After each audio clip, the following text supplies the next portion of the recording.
o impasse nas eleições da Venezuela continua e a Organização dos Estados Americanos lançou uma nota dizendo que não há dúvidas de que Edmundo González, opositor de Nicolás Maduro, venceu as eleições presidenciais na Venezuela.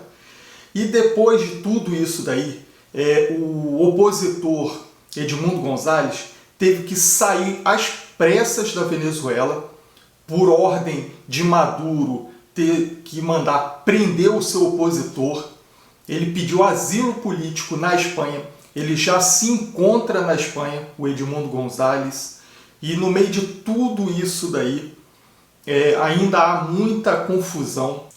Nós vamos assistir um vídeo que vai explicar como vem acontecendo toda essa confusão e perseguição lá na Venezuela. Ao vivo lá para Brasília, porque a Organização dos Estados Americanos, a OEA, afirmou em nota que não há dúvidas que Edmundo González venceu as eleições na Venezuela. O Bruno Pinheiro vai contar um pouco mais do que a OEA destaca nesse comunicado, né, Bruno? Justamente, Rafael, e ainda indicou e reafirmou, na verdade, que o regime de Nicolás Maduro não conseguiu comprovar nada, nenhum relatório, não ofereceu nenhuma informação para que possa comprovar ali o resultado eleitoral. E aí, como reforçou sobre esse exílio, justamente do opositor Edmundo González, que precisou viajar realmente para a Europa para conseguir esse apoio, na verdade, que foi a força, foi a única saída, mas reforçou que acredita e que vai continuar nessa articulação para que o verdadeiro vencedor das eleições na Venezuela assuma a presidência da Venezuela em janeiro do ano que vem. Isso acaba repercutindo e muito porque justamente após toda essa eleição, essa articulação, Nicolás Maduro convidando os militares para irem às ruas, inclusive para enfrentar os manifestantes. E agora vem então esse olhar internacional dizendo que Edmundo González só fez o que era apropriado nesta ocasião. A Venezuela definitivamente não precisa de mais um preso político e nem de mais uma pessoa que seja torturada. Essa é uma fala muito dura da entidade, na verdade, referindo ao opositor Edmundo González, que concorreu nas eleições de julho contra Nicolás Maduro. Agora acabou se ausentando da Venezuela após diversas ameaças do regime do ditador venezuelano com seus militares, após inclusive solicitar uma investigação na Suprema Corte Eleitoral ali da Venezuela, que também indicou a vitória de Nicolás Maduro, mas não é isso que as entidades e as representações internacionais estão entendendo sobre o regime da Venezuela em relação a essa última eleição. Rafael. Bruno, deixa eu aproveitar e te perguntar, em meio a esse comunicado da OEA, o presidente Lula se reuniu ontem com o número 2 do Itamaraty para discutir a crise no país vizinho, o papel do Brasil na crise do país vizinho. Eu queria que você dissesse em que pé, em que estágio, em que página estão essas discussões. Logo quando os militares chegaram na Embaixada da Argentina, onde a Embaixada do Brasil assumiu essa custódia, hasteou essa bandeira do Brasil, inclusive veio aquele agradecimento do presidente argentino Javier Milei, e aí veio então esse comunicado por Nicolás Maduro que iria revogar esta custódia diante dos seus opositores que estão lá na embaixada, esses assessores. O Itamaraty divulgou uma nota rapidamente dizendo que recebeu com muita surpresa, mas que não tem como aceitar uma decisão unilateral e que é necessário, só vai se ausentar quando for indicado um novo representante. Diante disso, uma reunião emergencial foi convocada ontem na residência oficial pelo presidente Lula. A responsável, justamente ali a representante do Itamaraty, esteve justamente lá no Palácio da Alvorada, que é a secretária-geral do Ministério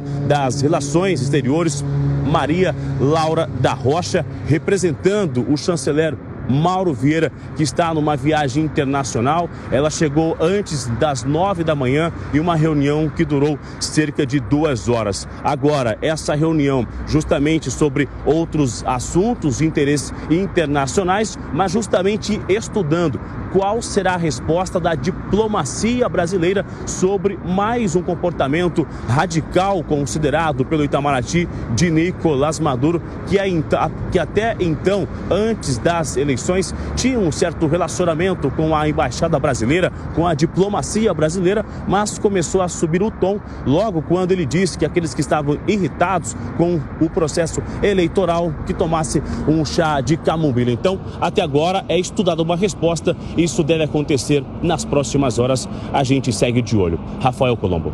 Isso aí, Bruno. E para além disso tudo, tem a quantidade de venezuelanos que buscam refúgio, trabalho, saúde, comida aqui no Brasil.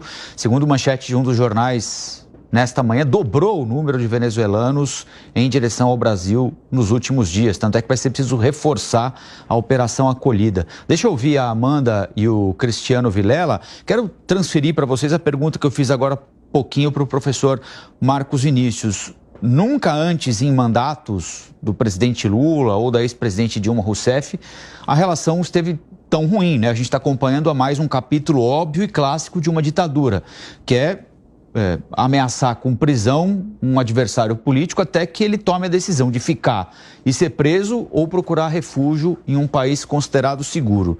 E a partir de agora, Amanda, o que é que o Brasil faz com a Venezuela?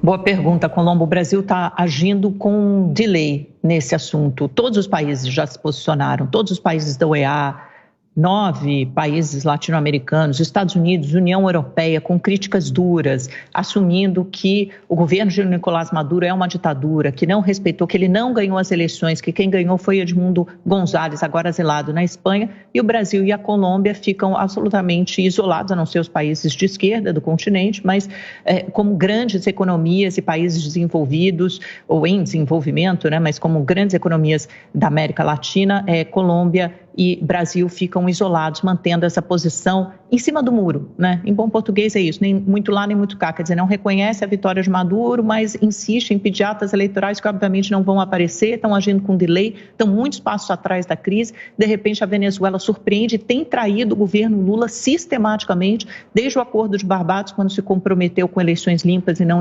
entregou, depois se comprometeu a apresentar as atas eleitorais. Essa conversa foi feita tete a tete, assim, pessoalmente, por Celso Amorim, e Nicolás Maduro também não apresentou essas atas eleitorais, e agora promover esse cerco à embaixada argentina, cortando a luz com homens encapuzados, pesadamente armados, uma embaixada sob custódia, sob proteção brasileira. Mais uma traição. Isso é coisa de milícia, né? Homens encapuzados, armados, cortando, isso não é coisa de um chefe de Estado, não é coisa de uma força tradicional, e sim de milícia. E o Brasil ficou completamente atônito, não sabe como responder a essa crise, está muitos passos aquém do que se esperava. E vai perdendo credibilidade no continente, óbvio.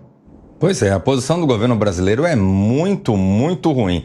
Mais uma vez, vai passando o tempo e o governo não toma uma posição efetiva, uma posição clara, diferentemente de todos os demais países democráticos da região e do mundo ocidental de uma forma geral, os organismos internacionais que têm se posicionado de uma forma mais severa. Isso, além de contrastar totalmente com o histórico das relações internacionais do Brasil e das posições que o Brasil historicamente defende em defesa dos direitos humanos, da democracia, vem, além de tudo isso, gerar um ônus bastante significativo às próprias pretensões do governo atual de ter uma posição de internacionalização mais clara e efetiva. Quando iniciou o governo atual, no ano passado, existia uma ideia do governo brasileiro de alguma forma, liderar os demais países da América do Sul, da América Latina, a ter um certo protagonismo internacional. Mas, infelizmente, o que se vê nesse governo é uma série de medidas desarrazoadas, sem lógica, sem trato político,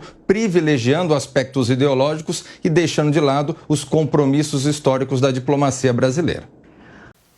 Vimos aí que a Organização dos Estados Americanos ele quer essa comprovação da vitória de Nicolás Maduro, esse ditador lá da Venezuela, e que o Brasil continua neutro sobre tudo o que vem acontecendo.